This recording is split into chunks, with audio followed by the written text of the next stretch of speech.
Bonjour à tous, aujourd'hui je vais vous parler de mon stage chez Lagardère Sport.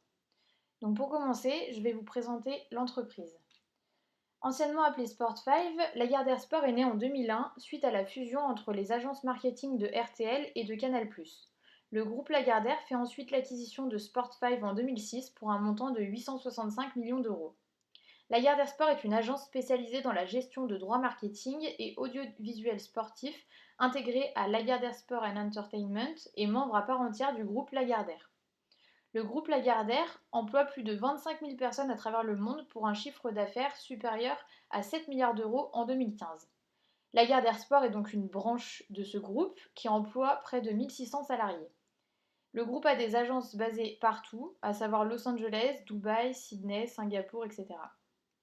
L'entreprise est partenaire de plus de 70 clubs à travers le monde et s'occupe du management de plus de 280 athlètes. Lagardère Sport représente 7% du chiffre d'affaires total de Lagardère, soit un peu plus de 500 millions d'euros. Les principaux concurrents de Lagardère Sport sont Infront, Sportvision ou Quarterback, mais il y en a d'autres. En effet, de par la diversité de son activité, allant de la gestion de droits marketing d'une confédération de la FIFA à la gestion du sponsoring d'un club national, Lagardère Sport est confrontée à des concurrents sur chacun de ses services.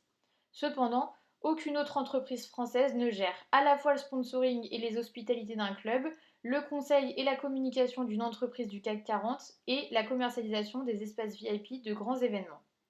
À Lyon, Lagardère Sport est en charge du sponsoring et de la commercialisation des espaces VIP de l'Olympique lyonnais depuis le début des années 2000. Il est engagé jusqu'en 2026 au minimum. Donc l'Olympique lyonnais est un club de football fondé en 1950 et cette SAS est présidée depuis 1987 par Jean-Michel Aulas et entraîné par Bruno Genesio depuis décembre 2015.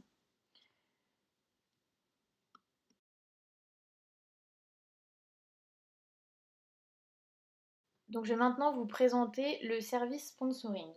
Donc l'OL Promotion est l'entité appartenant à Lagardère Sport exclusivement dédiée à la gestion des droits de l'Olympique lyonnais. Elle est donc définie comme la régie directe de l'Olympique lyonnais. L'OL est le premier club français à posséder son stade et un contrat a été signé entre les deux parties qui s'élève à 28 millions d'euros pour le projet Grand Stade. Il vise à favoriser le développement international du club et l'optimisation du Groupama Stadium. OL Promotion agit sur différents domaines, donc l'aspect commercial avec la vente de places VIP et la prospection de nouveaux clients B2B, et l'aspect sponsoring avec les programmes d'activation partenaires et les recherches de nouveaux sponsors. Je vais maintenant vous parler de l'organigramme du service sponsoring. Donc nous avons tout d'abord Virginie Adnet, qui est la directrice du service sponsoring. En dessous d'elle, Stéphanie Perret et Thomas Beltet, qui sont responsables sponsoring et en charge de la prospection de nouveaux partenaires. Et ensuite, nous avons Marion Vialat, Guillaume de Brondeau et Emmanuel Salnave, qui sont chargés du suivi des contrats avec les partenaires déjà existants. Et en dessous d'eux, Cyrielle et moi-même qui sommes les stagiaires. Donc ensuite, je vais vous présenter les partenaires de l'OL féminin. Donc on a un petit peu de tout, de plusieurs secteurs. Voilà, Crédit Mutuel, une banque. LR, ce sont des produits de beauté. McDonald's. Cofagest, qui est un cabinet de conseil et d'expertise comptable. Boulanger, voilà. On a un petit peu de tout et ce sont ces partenaires avec lesquels j'ai travaillé pendant 6 mois. Les partenaires masculins, donc pareil, on en a beaucoup. Les principaux étant Adidas, Hyundai et Veolia. Mais voilà, on en a d'autres, Coca, Canal+, Caisse d'épargne. Voilà, ces partenaires masculins sont divisés entre Emmanuel et Guillaume, voilà, qui se répartissent les partenaires. Je vais maintenant vous présenter les missions que j'ai effectuées pendant le stage. Donc tout d'abord l'organisation du challenge Orange, le suivi et conseil des activations partenaires, la gestion des places partenaires pour les matchs, le suivi des campagnes digitales des partenaires et la rédaction de la newsletter de l'OL féminin. Donc je vais vous expliquer un petit peu plus en détail en quoi consistait chacune de ces missions. Donc le challenge orange, qu'est-ce que c'est? C'est un challenge national organisé à la mi-temps de toutes les rencontres de Ligue 1 de football et ça consiste à faire s'affronter 10 enfants de chaque équipe de 13 à 15 ans sur une séance de tir au but et voilà, l'équipe qui marque le plus de buts remporte le tournoi. Donc comment ça s'organise? Donc 2 semaines avant, je convoque les deux équipes par mail avec les éducateurs. Et une semaine avant, j'envoie les places de match et de parking, je crée la liste des joueurs directement sur un fichier Excel, je convoque les deux intérimaires qui travaillent avec moi sur le match et j'envoie les places de match et de parking aux intérimaires. La semaine du match, j'envoie la liste des joueurs au speaker du match pour qu'il n'ait pas de problème de prononciation de nom ou de prénom. Là, je vais vous montrer une photo du Challenge Orange. Donc là, c'était pour la finale. C'est Saint-Genis-Laval qui a remporté le tournoi et qui a eu la chance de s'illustrer sur le dernier match OL Nice. Je m'occupais également du suivi et du conseil des activations partenaires, donc suivi hebdomadaire des droits contractuels des partenaires, recommandations d'activation, que ce soit sur le digital ou sur les opérations joueurs, accueil des partenaires et encadrement pendant les opérations, j'étais toujours présente, et suivi des activations et constatation des résultats. Donc là, j'ai mis pour exemple le shooting photo Adidas pour les nouveaux maillots, donc où j'étais présente. La publicité Cofagest, donc on a effectué le tournage directement dans leurs locaux et qui a été mise ensuite en ligne sur YouTube.